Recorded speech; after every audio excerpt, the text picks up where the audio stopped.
I gotta make it, I gotta make it. I'm gonna make it if I fake it till I make it. I gotta make it, I gotta make it. Even if I gotta fake it, gonna make it.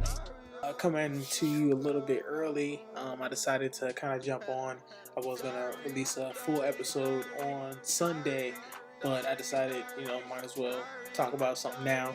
It was on my mind, it's kind of sitting here. What I wanted to talk about is shared purpose, and the reason why I think shared purpose is something that people need to talk about a little bit more is just because what it really means to our society. If you really look at society and relationships as a business, and I mean they kind of are a business. You have to work hard.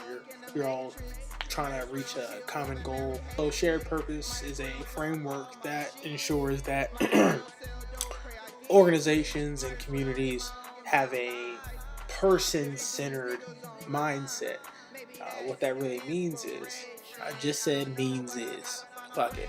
As a society, we really need to understand how we can really better help each other. We need to stop fighting as much as people. Why are people just so angry at each other? Nobody really comes together and tries to celebrate each other's accomplishments like they used to. Nobody cares for each other's families the way that people used to.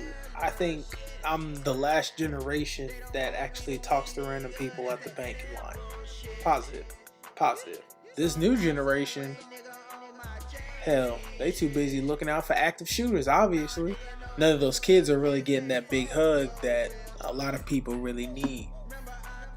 Unfortunately, a lot of people, a lot of minorities, have never really had that from the greater society, but we've always had it, in our little cul-de-sacs and family.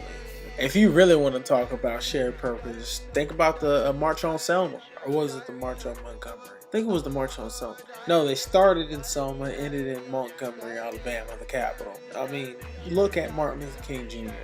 He led thousands, about like 54 miles. Can you walk 54 miles? I can't walk one. But they did it together. They, donated their cars. Most people didn't have cars back then. They donated, money and food. Black people didn't really get that many food stamps back then. And of course, they donated their time to help everybody accomplish this mission, which was, fighting for voters' rights to help themselves and, of course, help me later on in the history of America. Coming together as a society is the only way Black people were able to overcome everything. Black churches, don't get me started on Black Wall Street, it'll just piss me off. But if you come together, not just Black people, but all of us as Americans, you know what I mean? White people, Hispanic people, Asian people, like Asian people in America. Fuck it, not even talk about America. Let's talk about the world. If we literally all looked at how many resources there are, there's more than enough to go around. There's land that is just land, but nobody can stay there because it's somebody else's property. Just sitting there. Makes no sense. Makes no sense at all. If somebody wants to build a fucking treehouse and stay in the middle of a woods, they should be allowed to.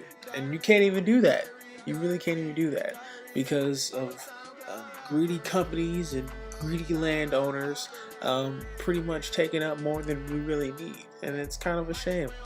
By enforcing a shared purpose culture, we are enforcing the fact that everybody as human beings are equal and that we are literally all in this together. I don't really consider myself a religious man too much, but I do think that as a species we are supposed to live as one, and it's a damn shame that a lot of us are dying of homelessness when the whole world's supposed to be our home. You can even look at shared purpose on a much smaller scale. Look at what you do on an everyday basis. Who are you helping? Look at it like that. Who are you helping? The hot dog vendor? he feeds people. You know, at the end of the day, he feeds people. He provides good customer service, makes people feel good during their lunch break, and he gives them a nice meal so they can go about their day, continue to work, provide for their family, and live a decent life. That's what really shared purpose is all about, understanding how what you do affects others at all times, and ensuring that the things that you do affects others in a positive way as much as possible. Well, that's all I really got for you guys tonight. I tried to make it quick. I just had some things in my mind I wanted to talk about. I'll be touching on these same subjects later on this weekend for our Sunday episode 2, Big Place Big Hungry. But that's all I got for now. But since you're here, make sure you like, subscribe, share, hit that notification bell, and I'll see you next time. Stay hungry.